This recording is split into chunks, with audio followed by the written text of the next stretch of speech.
E hoje, na Câmara, o advogado constitucionalista Ives Gandra Martins participou da audiência pública da Comissão de Constituição e Justiça, que debateu as implicações das decisões tomadas no inquérito das fake news.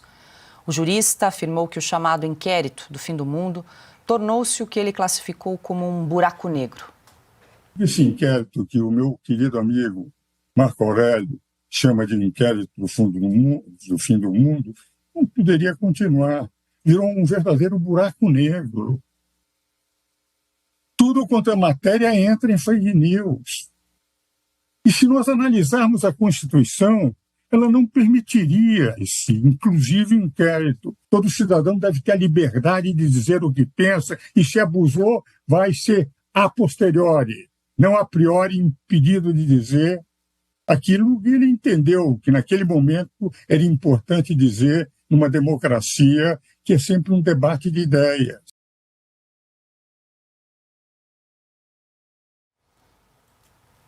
Tá, então consta a participação do Dr. Ives Gandra Martins nessa audiência pública da Comissão de Constituição e Justiça, nesse ano em que o inquérito das fake news marca 5 anos do inquérito das fake news, e ali os parlamentares discutindo as implicações dessas decisões dos ministros, e a gente vê um jurista importante falando já há bastante tempo, né, mas como o inquérito das fake news se tornou um instrumento de coação nas mãos dos ministros do Supremo.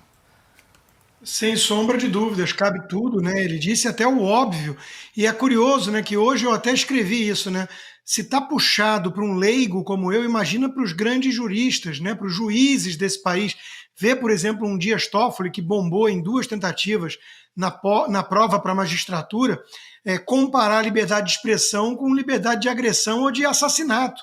Né, jogar alguém de uma ponte ou agredir a esposa, ele chama isso de liberdade de expressão. Quer dizer, é uma coisa insana o que está acontecendo no Brasil. O Marco Aurélio Mello foi o único voto dissidente na abertura desse inquérito, que foi pela caneta do próprio Dias Toffoli, ex-advogado do PT, que deu a relatoria de forma arbitrária para o tucano Alexandre de Moraes, e ali foi feita essa jogadinha que até hoje serve de instrumento para perseguir qualquer um.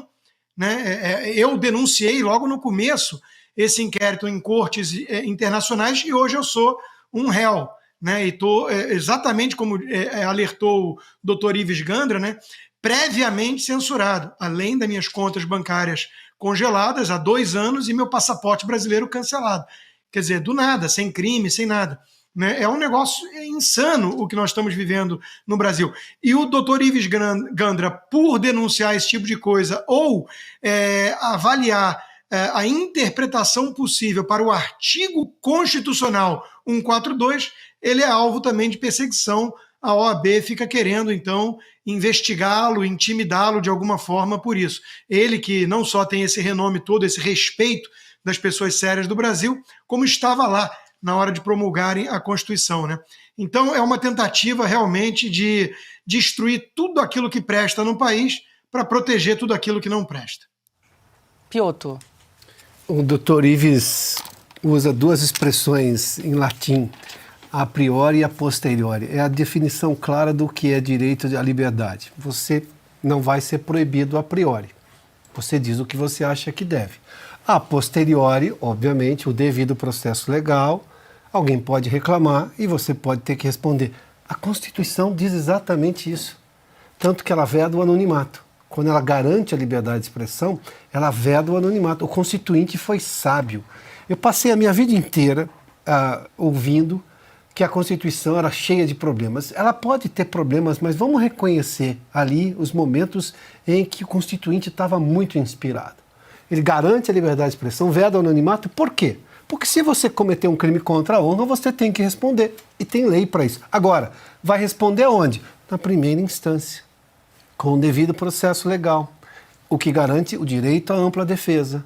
Uma parte vai se manifestar. Normalmente, os juízes em primeira instância buscam um acordo nessas situações, porque percebem que é o tipo de coisa que não tem que avançar. Agora, o que você não pode é tirar passaporte das pessoas, congelar a conta e mandar para o Supremo Tribunal Federal, porque daí ninguém sabe o que vai acontecer num inquérito sigiloso.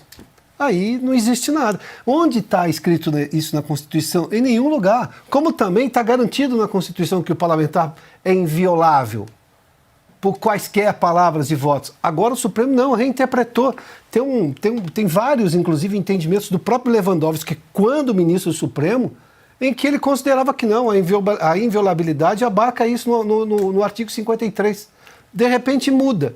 Sabe por que muda? Porque o Supremo vive de um negócio chamado capa do processo. Dependendo da capa do processo, aí tem um julgamento. E não pode ser assim, porque essa não é a história do Supremo Tribunal Federal, nem de todos os juízes. Agora, ou o Brasil se junta para acabar com todos esses processos sigilosos, esses inquéritos, melhor dizendo, esses inquéritos sigilosos, a corte completamente equivocada para julgar, essa perseguição, ou perdemos a democracia, porque daí a Constituição não vai valer absolutamente mais nada. A Folha acabou de perceber agora a mão pesada do atual governo ou do atual consórcio de poder. Nós temos muito mais gente sentindo há muito mais tempo. Ou seja, está escancarado. Vamos começar a recuperar a democracia? O que se fez lá atrás tem que ser feito novamente aqui. A comparação com o que nós temos hoje é AI-5. Não tem como fugir. Ué, você está cerceando liberdade com o poder da força, a mão pesada do Estado quando é contra você, longe da legalidade, nada pode ser pior.